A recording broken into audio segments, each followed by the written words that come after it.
The Old Pre-Meds podcast is part of the MedEd Media Network at mededmedia.com. This is the Old Pre-Meds podcast, session number 64.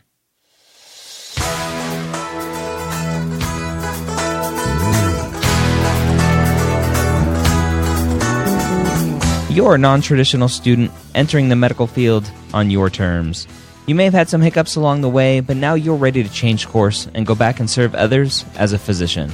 This podcast is here to help answer your questions and help educate you on your non-traditional journey to becoming a physician.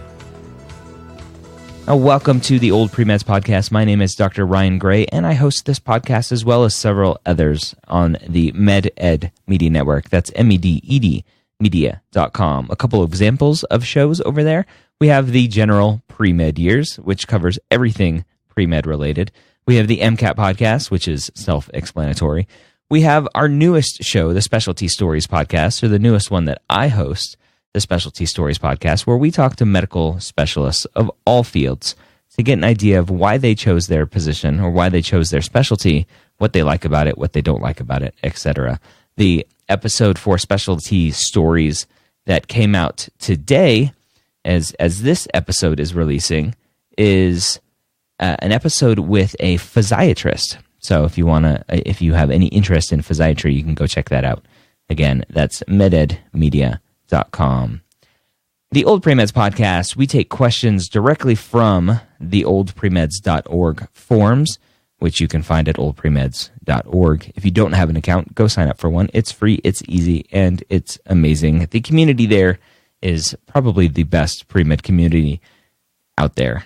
And I know I run that community, but I think it's true. Today's question is an interesting one, and the title of the post is Non-Traditional Options for Applying to Medical School. It says, "Hello there, I'm about to graduate from college this upcoming May and would like to apply to medical schools. I wanted to apply to linkage programs so I can get into medical school without having to take the MCAT. I still have not taken the MCAT. However, I cannot apply to post-bacc programs because I have taken all of the pre-med courses and have done very well in them. So that eliminates any post-bacc linkage programs. I know there are tons of linkage programs for undergrads, sophomores, and juniors, but since I am no longer a sophomore or junior, what other options do I have besides applying to medical school the regular way?" Now, this is an interesting question. This is somebody thinking outside the box on what they can do to get into medical school without taking the MCAT. Now, I feel this person's pain. I hated the MCAT. The MCAT is a beast, but that's why we have the MCAT podcast to help make that easier for you. If you haven't listened to the MCAT podcast yet, go check it out, themcatpodcast.com. It's a podcast that I do with Next Step Test Prep. If you're interested in one-on-one tutoring from them or any of their practice tests, they have 10 full-length practice tests for the new MCAT, or they have a brand new course that they set out. Use the code MSHQ. You can save some money on everything that they offer there. But anyway, the MCAT. So let's talk about, and this student hit on most of the ways to get into medical school.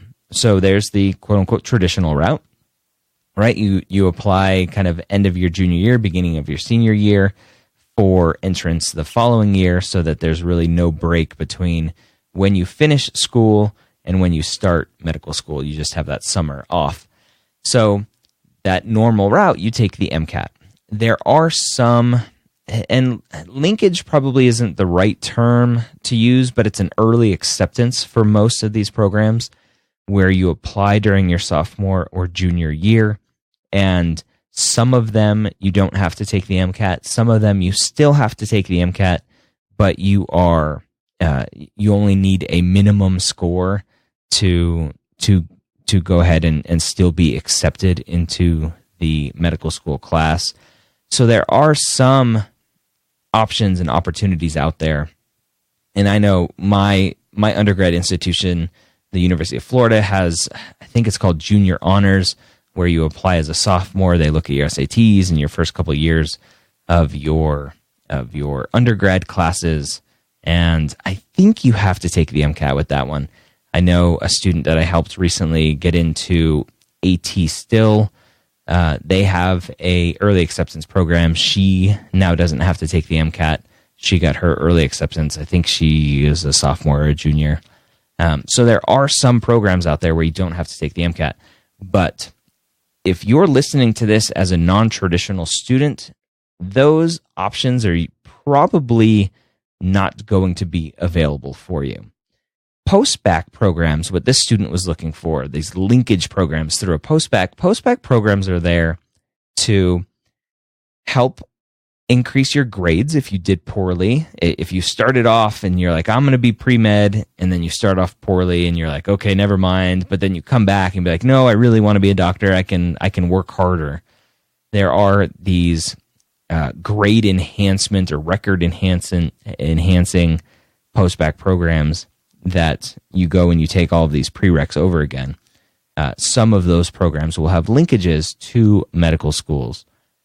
There are also special master's programs that have linkages to medical schools. I don't know if this student looked into those. It's not a traditional undergrad post-bacc program. It is a master's program. But I wouldn't recommend it for somebody, and I don't know if they would even accept him. I'm sure they would like his money because it's going to be expensive. But again, those are programs to help you improve your grades so that you can prove to medical schools that you can handle the curriculum. And a lot of SMPs, you'll actually do the year with the medical students. You'll take some classes with the first-year medical students. And so for this student, if you've done well in your classes, there is no reason to avoid taking the MCAT. Bite the bullet. It's a necessary evil. If you've done well in your undergrad classes, that is the number one way to prepare for the MCAT, is do well in your undergrad classes. So go back and relearn that material. Take a prep course, Next Step Test Prep. Again, use the code MSHQ. Great test prep company at nextsteptestprep.com, and just take it, and you'll be fine. Many, many, many thousands of people take it every year and do just fine. So don't avoid it. All right. I hope that was helpful. Give you some insight. Interesting question. Somebody trying to think outside the box. I like it. If you have any questions that you would want me to answer here on the Old Pre-Meds podcast, go over to oldpremeds.org, sign up for an account if you don't already have one, and ask away. The community over there will jump in and start answering questions, and I will try to pull questions all the time to answer here on this podcast. I hope you have a great week. Do me a favor, share this podcast with somebody. The month of March is, they are throwing around the hashtag tripod, the hashtag TRYPOD, tripod. So if you are on social media, Twitter, Instagram, wherever, use the hashtag tripod and let people know all about the Old Pre-Meds podcast. I appreciate you. I'm glad you joined me here, or at least this week, but every week if you do that as well. And I hope you have a great week. We'll see you next week here at the Old Pre-Meds podcast and the MedEd Media Network.